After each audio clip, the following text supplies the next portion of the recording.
สอบตัวนี้ตัวใดก็ได้เอาตัวเบานี่ก็ได้น้อยเนาะพอมันอันนั้นไอ้เบิ่งไอ้ก็ฮู้แล้วอันนี้มันก่อนนะที่ขึ้นก็พี่น้องเนาะเขาว่าเฮาใส่ล้างสินี่มันบ่นักเนาะเขาว่าเฮาหิวเนาะเฮาเบ ไปให้พูดขึ้นผู้ตัวเบรกนำ ตัวพี่น้องคืออยู่บ่พี่น้องเนาะตัดภาพตัดซองมาบาดนี้ก็อยู่ทางเก่าทางเดิมทางคุ้นเคยที่น้องซ้อนพามาเนาะไปมื้อนี้สิพาย่างเขาไปหาน้องหัวพี่หน่อยเนาะทางว่าเพิ่งขี่รถมาฝากรถไว้อยู่บ้านนั้นคนอยู่ในหมู่บ้านนี่แหละพี่น้อยเนาะเพิ่นชื่อว่าบ่าวน้อยเรื่องเล่าวเพิ่นก็โอ้สุดจิตสิเศร้าอยู่ได้พี่หน่อยเนาะเป็นผู้ชายอายุ19ปีพี่หน่อยเนาะเดี๋ยวว่างๆบ่เพิ่งสิลองสอบถามน้องเพิ่นพี่หน่อยเนาะบ่เพิ่งฟังแล้วก็น่าเศร้าใจน้ำน้องเพิ่นอยู่เนาะอยู่กัน3พี่น้อง3พี่น้องเนาะแต่ก็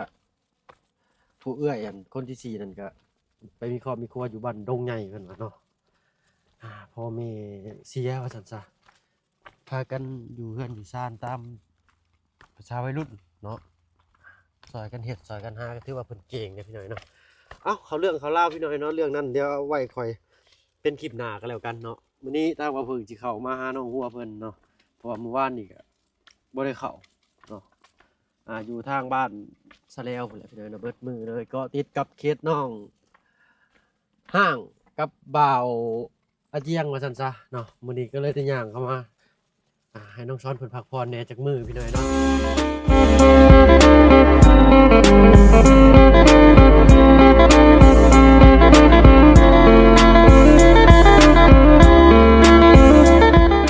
ครับทักทายเนาะกะทักทายสบายดีผู้ใหญ่ใจดีเด็ก FC เบิดทุกท่านที่เขามาหับมาชมช่อง YouTube บ่าวเพิ่งเคยหลายคือเก่าเนาะบ่ฟังไทยฟังลาวเลยก็ทั้งฟังต่างประเทศก็ยินดีต้อนรับกับช่อง YouTube บ่าวเพิ่งเด้อพี่น้องเด้อเนาะวันนี้พบพ่อกันในบรรยากาศตอนบ่ายๆแก่ๆพี่น้อยเนาะเพราะว่าเฮาสิเดินทางย่างก็ไปหาน้องหัวเพิ่นเนาะรถขี่เข้าบ่ได้พี่น้อยเนาะนี่แหละเบิ่งตามสภาพก็ได้เนาะเป็นได้ทางน้องหัวนี่เนาะโทรหาเพิ่นพี่น้อยคือว่าน้องเพิ่นนี้ไปหูดเข่าว่าซั่นซะเนาะ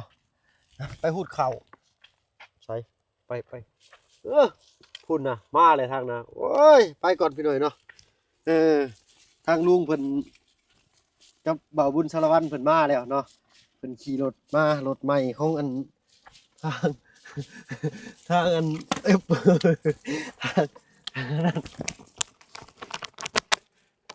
ทางลุงจันทร์ไปเฝ้าย่างก่อนพี่น้อยเนาะโอ้คอยได้อะไรเอาเนาะเดี๋ยวบ่แม่นนั่นบ่แม่นลุงพี่หน่อยเนาะทางบ่าวบุญบ้านป่าเอาไปโอ้โธ่เนาะพอดีแล้วพี่หน่อยเนาะเฮาก็ติดท้ายรถเพิ่นไปเลยว่าซั่นซะเนาะเอาพี่น้องเนาะพอดีเฮาก็ได้มากับน้องบ่าวน้อยเนาะสบายดีบ่าวน้อยเนาะสบายดีโดยอายุจักปีบ่าวน้อย19ปีโดยเป็นหมู่เดียวกับน้องเฮกน้องหัวเนาะแม่นโอ้อันนี้แหละพี่น้อยเนาะที่บ่าวฝึกว่าได้ต้นคลิปนั่นแหละเนาะเบิ่งได้ตกได้รถคันนี้แห้งๆได้รถคันนี้รถบ่ว่าได้คนน่ะแห้งอันคันนี้ฮะตอนแรกคิดว่ารถทางลุงจันทร์พี่น้อยเนาะเป็นรถบ่าวบน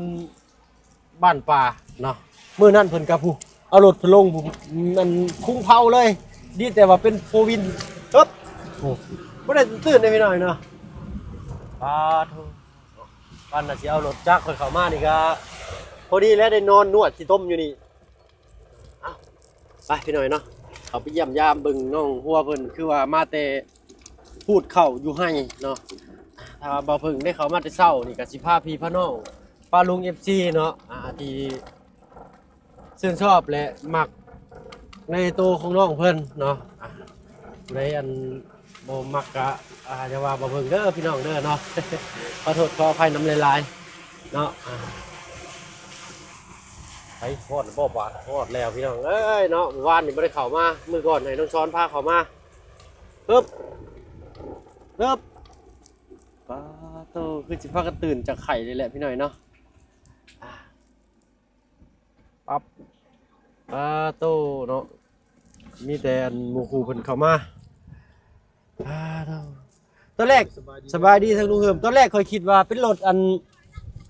ทางลุงจันทร์นะเนาะถ่ายรูป โตเนาะอ้ายโทรหามึงว่างันช่วง11 โมงเนาะประมาณนี้พี่น้อยเนาะหากนมาแต่หูดเข้าเนาะสบายดีน้องเนาะเป็นจังไดหากนมาฮอดเนาะเสื้อผ้ายังบ่ทันเปลี่ยนเลยเนาะจองนกไง ฮะอะไรก็แม่โอ้เศร้าเลยบ่น้อง เศร้าแล้ว กินเบิดจักเม็ดยาที่อ้ายเขามาให้นะ 30 เมตร 30 เม็ดเนาะ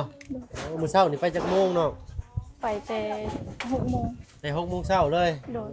มื้อนี้บ่มีหยังมาฝากมาต้อนคือสิกินได้แล้วเนาะ ขอบใจ เป็นอันเอลเซ่เนาะเอาไว้ให้ลูกให้หลานมาเล่นมาแอนนำเนาะเพิ่นให้เพิ่นยังพอได้ยั่วเพิ่นหันนะเนาะ โดย ให้ทางตู้เมย์เพิ่นกินกับกาแฟยามมื้อเช้าก็ได้เนาะเอาช่วงนี้ก็ อากาศเริ่มหนาวแล้ว อากาศเริ่มหนาวเลยเนาะ แม่ เดิมยามชีวิตพลมต้องยาม12พลมเต่าบาทนี่เนาะโอ้ยเนาะมื้อนี้พาอันให้ทางอันเบาน้อยเนาะหมู่เจ้าบ่ โดย ให้เพิ่นพาเข้ามาทางอ้ายก็เอารถไปจอดไว้อยู่เฮือนเพิ่นเนาะฝากไว้อยู่หั่นเนาะทางเพิ่นก็มีพ่อแม่เนาะเพิ่นบ่ขอโทษขออภัยนำพี่หน่อยเนาะมีหยังน้องพร ไม่ใช่ สบายดีทั้งน้องพรเพิ่นบ่เห็นแต่ลายมือเลยเนาะโตงามคือเก่าว่าซั่นซะเอาให้น้องเพิ่นลงมาก่อนพี่น้อยเนาะตอนนี้หัวเพราะว่าพระราชต้องหันนั่นยากอีกบาดนี้เนาะนี่แหละมื้อนี้ก็ตอนแรกอ้ายย่างเข้ามาน้องเนาะย่างเข้ามาแต่เพื่อนอันเบาน้อยเนาะและบาดนี้แหละพอดีอ้ายย่างเข้ามาครึ่งทางก็รถเบาบุญเข้ามาเนาะโอ้มื้อนี้สิมีอันทางลุงเลยเบาบุญสารวัตรได้มามื้อนี้เนาะสิเข้ามานี่แหละว่าโอ้ล้มเรื่องฟ้าบ้านเนาะหรือว่าฟ้าเชื้อราเนาะหัดเห็นบ่มาฮอดได้เอาอีกเลยบ่กินข้าวนี่บ่ได้เมื่อแท้ๆเราอ่ะมื้อนี้เป็นฮีตเพิ่นแม่นบ่แม่โดยเห็นเนาะ เนาะเฮามาแต่ละเทื่อนี่มีแต่เพิ่นย่อเข้าพี่น้อยเนาะจนเกรงใจเพิ่นพุ่นแหละบ่เป็นหยังเนาะทางลุงกับทางบ่าวบุญสารวัตรเอาขึ้นมาเพื่อเพิ่นอยู่ดอกเนาะเป็นข้าวแบบข้าวหน้าปีเนาะบ่แม่นข้าวไห้เนาะก็สิคล้ายๆกับข้าวที่เฮาซื้อเป็นโลหั่นแหละเนาะปืนเราก็จนสิเบิดเลยเนาะจักมื้อเดี๋ยวพาทีมงานไปหาเด้อหาปืนมา ตัดไปแล้วดิ ใช่ มันแห้งก็ โตต้นไม้แถวบ้านเพิ่นนี่เพิ่นห่านลงเนาะอันนั้นก็คือซีเมนต์แล้วเนาะแถวหัวนะมันแห้งนี่ก็ไปตัดมาเนาะใช้ผ้าอ้ายย่างไปเบิ่งไก่หน่อยเนาะมีจักโตเลย ไปทางนั้น ไปทางนั้นบ่เอาไปมื้อนี้ก็คึกคืนแน่พี่น้อยเนาะทางหมู่ครูเพิ่นมาเล่นมาแอนนำเนาะมาแต่ให้น้องบ่ได้เอาแห้งบ่น้อง บ่ เอาแห้ง เขา ก็ต้อง เนื้อ ส่ง เดียว แห้งพิ่น เขาน้ำท่วมนี่บ่ได้เอา อันเจ็บแต่เขาน้ำท่วมได้มาจากกระสอบน้องมื้อนี้ ได้สอบคง ได้กระสอบครึ่ง เนาะ ตัวใดเพิ่นว่าจังเกาะบัดนี่อันเอาเข้ามาเกลือเด้อแล้วว่ะแม่นบ่ข่อยเดาเอาชื่อพี่น้อยนี่แท้ก็บ่ฮู้ สิเกลือแบบได้ โหยเข้าไปเลยก็ได้เนาะหยอดก่อนมือเข้าไปแล้วมันกัดได้ ฮึบปูนไก่แล้วก็มีจักโตก็น้องหัว เก่าโต 9โตเลขสวยเลขงามเลยพี่น้อยเนาะไข่ได้ซั่นได้หลายหน่วยเลยเด้ตาเบิ่งนี่เนาะแต่มือนั่นพุ6-7 หน่วยแล้ว เป็นไก่บ้านเด้อพี่น้องเด้อเนาะไก่บ้านน่าจะผสมไก่พันธุ์เนาะน้ำอย่าให้ขาดเด้อน้องเด้อ โดน ก็ไข่ในดอกพี่น้องเนาะช่วงนี้เป็นหนาวเนาะไก่สิบ่ฮ้อนปานใดเพิ่นก็สิบ่ค่อยเป็นหยังปานใดเนาะแต่ว่าหน้าฮ้อนต้องน้ำบ่ให้ขาดถ้าว่าเป็นไก่พันธุ์นี่แฮงคักกับไก่กินที่กินหัวอาหารที่เอาหัวอาหารมาเกลือนี่เนาะอาจจะทางบ้านน้องเพิ่นบ่ได้ค่อยใส่หัวอาหารเนาะพี่น้องปล่อยไปตามธรรมชาติก็หาเขี่ยกินไม้มันตอกไว้โอ้โหรุดบ่เลยบ่น้องอันนี้โธ่แล้วกันลมมากหลังคาบ้านก็สิไปพี่หน่อยเนาะถ้าว่าบ่มีลมนี่บ่ได้ฮู้เด้อพี่น้อยตะปูรุดเนาะไม่คือไม่ค้างนี่ก็แป้ๆนึงเนาะไม่ค้างอันนี้ไม่คือเนาะ เอาลมหนาวห้วยๆเข้ามาบาดนี้ อืม แก้มสิแตกแล้วบาดนี้ปากก็สิแตกแล้วพี่หน่อยเนาะเอาทางนี้แล้วก็เอาไว้ตัดเห็ดฟืนเห็ดรั้วเบิดเลยเนาะเป็นใช้ประโยชน์ได้เบิดเนาะต้นไม้ตัดลงมาก็เห็ดฟืนทางบ้านเฮาตัดกับเขาทานเขาเตาเผาทานว่าซั่นซะเนาะเป็นได้น้องไปไกลบ่ให้เจ้า ไก่คำหวย ทางใดห้วยนี้ แม่ ห้วยนี้หรือว่าห้วยพุ่น หวย อ๋อเฮาบ่ได้อันนี้ขามเซ่เนาะ อืม อ๋อเซ่อันขามห้วยนี่สิขึ้นไปทางบ้านยังก็ที่เจ้าว่านะ บ้านอะไรหันหวยไก่ บ้า บ้านอะไรหัน อ๋อห้วยใกล้บ้านอะไร หวยตะปวนหัน ห้วยตะปวนอ๋อห้วยตะปวนที่เฮาข้ามสะพานก่อนฮอดบ้านน้อง อ๋อ น้องอันก็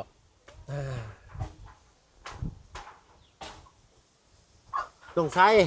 ขอโทษขออภัยพี่หน่อยเนาะอยากติดอ่างแล้วบ่พึ่งก็ได้เนาะโอ้ยญาติได้เสียงจังกะซีเจ้านี่เนาะ เจ้าว่าเบิ่งอยู่เจ้าเห็นแล้วโอ้ปาโทพะงาบอยู่พี่หน่อยเนาะถ้าว่าเฮาต้องให้ทางอันนาบ่าวเจ้ามาตอกไว้เด้อน้องเด้อ โดย ตะปูน่ะยังเหลืออยู่นะตะปูอันที่อ้ายซื้อมาอันใส่อันหลังคาห้องน้ำนี่ให้เพิ่นเอาบันไดมีบันไดบ่ให้เพิ่นตอกให้แน่เนาะเพราะอันให้อยู่วิทย์หน้าลมนี่เนาะเพราะว่ามันบ่มีปัดลมพี่หน่อยเนาะถ้าว่ามันมีปัดลมจังซี่คือห้องน้ำจังซี่นี่เนาะมันก็สิบ่ปานใดว่าซั่นซะโอ้ลมแฮงซ้ำโอ้ยต้นไม้ต้นนี้บ่อยากเอาออกบ่น้องญาติเด้เวลาลมพัดมาทางนี้ทางเฮือนซ้ำเนาะ ให้ในต้นบัวใหญ่มันได้พี่หน่อยเนาะเอาอันนี้เพิ่นก็ตัดพิงจะหัวไว้มันแดดมาเลยก็ใบหล่นเบิดพี่หน่อยเนาะ ว่าสิเฮ็ดสวนผักบ่นี้ ไอ้ส่วนผักบ่โอ้ไอเดียดีพี่หน่อยเนาะอันนี้ทางมาเบิ่งสิสนับสนุนเจ้ามักกินผักยังผักยังเจ้ามัก ผัก เป็น กะ พิ ห เศษ ล่ำผัก ผักกะหล่ำโอ้ยผักกะหล่ำปลูกยากหน่อยเนาะมันต้อง ยาก หน้าหนาวนี่น่าสิปลูกได้อยู่ประจักษ์เลยเนาะเดี๋ยวจะลองเบิ่ง ผักหอม หา ผักบัว เมล็ด ผัก พันธุ์ยากนะ ว่าสิปลูกผักหอมผักบัวผัก อ๋อผักหอมกับ ผั ผั ก ก กาด บัวผักกาดเนาะอันนี้เป็นผักพื้นบ้านทางเฮาเลย สิ เนาะ ปลูกมักแตงมักถั่ว แตงบักทั่ว อืม บักทั่วก็ปลูกงามเบิดพี่หน่อยเนาะทางบ้านเพิ่นดินภูดินดีดินงามเนาะหวานหยังก็ขึ้นว่าซั่นซะเนาะอันนี้บ่ได้อวยเด้อพี่น้องเด้อเนาะตามสภาพเนาะตามนี่แหละหน้าที่เฮาเห็นนี่แหละเนาะพี่น้อยเนาะนี่ก็เป็นบรรยากาศยามหนาวเนาะเดือน11หัวลมต้องเดือน12หัวลมตาวว่าซั่นซะเนาะมันก็เริ่มหนาวเข้ามาแล้วอันนี้ยังบ่หนาวถือว่าธรรมดาเนาะธรรมดาทางอ้ายนี่จิบ่กัดข่อยบ่ข่อยมาดีเด้อเนาะ เอ้าเนาะบ่าวอันเว้าทั้งเรื่องน้องบ่าวน้อยเนาะแล้วอันจักกับเจ้าเรือรุ่นเรียนเดียวกันบ่ แม่นเพิ่นจะกัน เพิ่นเว้าเพิ่นก็เจ้าฟังจากเพิ่นเว้าเพิ่นคือสิมีคนมีความรู้อยู่เนาะเพิ่นเรียนห้องใดเนาะ ของพ่อหาวเราออก ห้องป .5 เพราะว่า จบ แม่เพิ่นนักเสียได้บางเดือนปลาย อืม เนาะ พอเราเสียแต่โดน พ่อเพิ่นเสียแต่ดนมีต้นไทรอยู่หน้าบ้านพี่น้อยเนาะและเพิ่นพ่อเพิ่นนะเป็นคนปลูกแล้วพ่อเพิ่นเสียตามที่ว่าบ่เพิ่งฟังจากเพิ่นเว้าแม่นบ่ได้บ่เนาะลมกับน้องเพิ่นอยู่ก่อนสิเข้ามานั้นเนาะเพราะว่าเฮาไปฝากรถฝากร่างกับเพิ่นเนาะก็ต้องโอ้ลมกับเพิ่นเนาะว่านิสัยใจคอการเว้าการจาเป็นอะไรแต่น้องเพิ่นเฮาเบิ่งแววตาคนเฮาก็ฮู้ไปหน่อยเนาะบ่แววตาน้องเพิ่นสิสดใสถึงสิบ่มีหลายแต่ก็สดใสเนาะเฮือนเพิ่นก็น่าสิเฮ็ดแต่รุ่นพ่อรุ่นแม่เนาะเนาะ แม่น ก็เป็นเฮือนดินทรงแบบสลัมนะพี่น้อยเนาะเว่าขอโทษขออภัยเนาะทรงแบบสลัมนะแบบว่าเป็นเฮือนดินแต่ว่าเป็นสังกะสีเนาะเป็นบล็อกเหลืองก่อเนาะเดี๋ยวบ่าวเพิ่งสิไปอัปเดตให้เบิ่งพี่น้อยเนาะถ้าว่าใครอยากเบิ่งบ้านน้องเพิ่นได้คอมเมนต์มาเด้อพี่น้องเด้อเนาะบ่าวเพิ่งคิดว่าน้องเพิ่นนี่ก็น่าสนใจอยู่พี่น้อยเนาะน้องเข้าไปปุ๊บเดี๋ยวถามน้องเพิ่นเนาะน้องเพิ่นบ่ได้ขี้คุยเลยเนาะน้องเพิ่นก็นอนอยู่ในเปเพิ่นเฝ้าเฮือนมื้อนี้ทางน้องเพิ่นออกไปเล่นเบิดเพิ่นว่าออกคำว่าออกไปเล่นนี่บ่แม่นออกไปเล่นไปเที่ยวเด้อพี่น้อง ออกไปเล่นนี่คือแบบว่าออกไปเวียกไปงานเพิ่นก็สิเอิ้นว่าไปเล่นว่าซั่นซะออกไปหาญาติพี่น้องเพิ่นก็สิเอิ้นว่าไปเล่นเนาะอันนี้เฮาฟังคำว่าไปเล่นนี่หลายครอบครัวพี่น้อยเนาะทางเซโปนนี่คำว่าไปเล่นนี่ฟังแล้วแบบเฮาบ่มีเวียกบ่เนาะคือไปเล่นสินะอันที่จริงเนี่ยเพิ่นไปหาญาติพี่น้องเพิ่นก็เอิ้นว่าไปเล่นว่าซั่นซะเป็นบ่น้อง แม่น เอาเนาะอันนี้คือว่าคร่าวๆ นาดคร่าวๆนี่เนาะรายละเอียดยังเบิดอยู่ ขอโทษขออภัยพี่น้อยเนาะเพื่อบ่ให้น้องเพิ่นเครียดว่าซั่นซะมือไอ้มาน่ะปะลุงโอ้ยบ่ได้เห็นรอยยิ้มของน้องหัวเนาะมื้อนี้เห็นแล้วเด้อพี่น้องเด้อน้องเพิ่นก็เป็นไข้เนาะกินยาไป 3-4 เม็ดเพิ่นว่าเนาะโอ้หายดีทันควันเลยเนาะ ผู้แหละให้น้องซ้อนพาขี่รถจักรมาแต่บ้านดงบ่ได้เลยเนาะมันก็สะแล้วขี่ออกมาเติมน้ำมัน50เนาะซื้อยามาน่ะก็100,000ซื้อปลาให้น้องมื้อนั้นก็150,000เนาะบัตรไปข่อย เอาเนาะบ่เป็นหยังเนาะก็ซอยสามารถซอยได้อันใดที่เฮาซอยบ่ได้เฮาก็บ่สามารถซอยน้องเพิ่นได้พี่น้อยเนาะถ้าว่ามันเกินกำลังเฮาก็บ่สามารถซอยได้เนาะมีแต่ซอยเป็นกำลังใจมาซอยเหลือซอยแห้งเก็บเข่าก่อนก็ได้น้องพอเลยบ่ พอแล้ว พอเลยเนาะยังบ่ได้ปล่อยจักเทื่อบ่น้อง ยัง ว่าทางตู้แม่อันได้เมนูยังเด้มื้อนี้เนาะ หน่อไม้ หน่อไม้โอ้ยของหมัก น้องไปหา ว่าล่ะเนาะลองไปหาเมื่อวานนี้ เจ้าไปหาเมื่อวานนี่ โดด เมื่อยบ่น้องไปหูดข้าว เมื่อย มื้อใดสิไปอีก มีมื้ออื่น มื้ออื่นไปจักโมงนั่น ไป6 โมงเลย 6 โมง แม่ ให้เจ้าอยู่ไสน่ะ ใกล้ข้ามหวย ไปถามเลยพี่น้องขอโทษขออภัยนำลายข้ามห้วยไปให้ใกล้ๆนี่มีบ่ทางปราสาทที่น้องเพิ่นว่าบ่แม่นบ่แม่นให้เจ้าต้องใช้น้องเพิ่นจำผิดเอาพี่น้อยเนาะ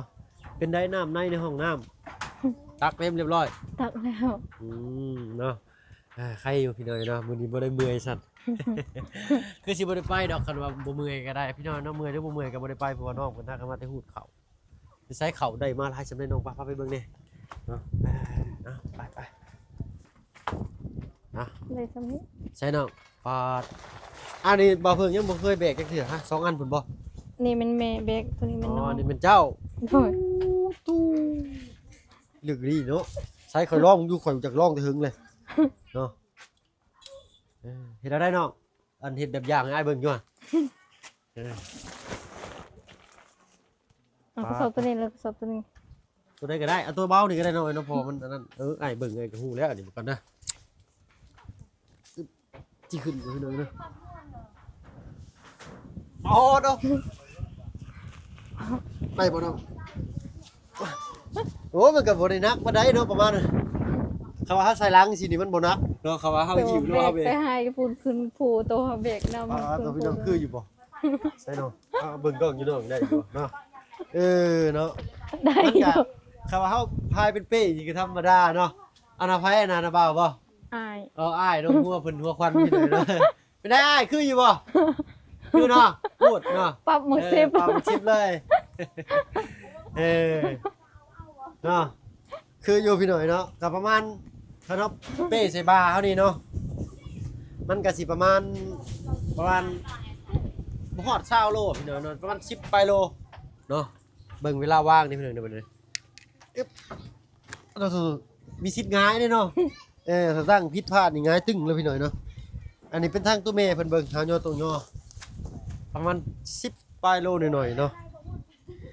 อันของเจ้า แม่น ปลาตัวสุดขีดเลยอันนี้โอ้ตัวนี้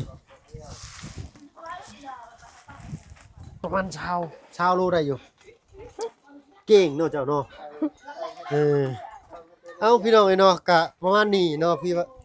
วิธีน้องเพิ่นเอาข้าวมาแต่ให้ก็ได้อันนี้ทางตู้เมเนาะคนผู้น้อยว่าซั่นซะเนาะห้านแบดเบิดบาดตานี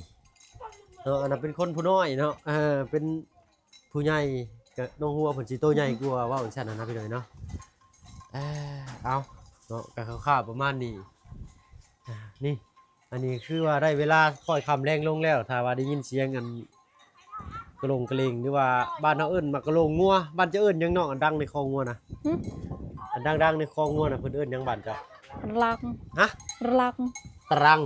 รัก ตระโอ้ยเว้ายากเลยเนาะ เนาะบ้านเฮาเอิ้นมักกะโลงหรือว่าทางฝั่งไทยเพิ่นเอิ้นจังพี่น้อยเนาะบ่เพิ่นก็บ่เคยศึกษาตัวนี้ทางฝั่งไทยพี่น้อยเนาะบ้านเขาเอิ้นมักกะโลงงัวหรือว่าอันดังกิ้งๆเนี่ยเขาเอิ้นมักกะลิงเนาะมักกะดิ่งงัวถ้าว่าอันกะโลงนี่เอิ้นมักกะโลงงัวเนาะแบบง่ายๆเลยตามเสียงเลยนะเนาะเอามามื้อนี้ก็น้องเพิ่นก็สดใสอารมณ์ดีเนาะเพราะว่าหายจากอาการเป็นหวัดเป็นไข้เนาะบ่ได้เจ็บคอบ่เนาะ บ่ เนาะเพราะว่ามียาแก้อักเสบอยู่เนาะเอ้าก็สิลำลาก่อนเนาะทางตู้แม่เพิ่นยังเงินกระลุกกุ๊กคั่วอยู่ทางบนนั่นกลัวเนาะเอ้าเนาะลาป้าลาลุงก่อนนั่นนี่มือค่อยแล้วเนาะเนาะสบายดีทั้งน้องบัวเนาะขอบคุณขอบใจหลายๆสิพาขึ้นไปแวะเบิ่งทางอันตู้แม่ก่อนจักหน่อยเนาะเนาะขออนุญาตขึ้นเฮือนนะแม่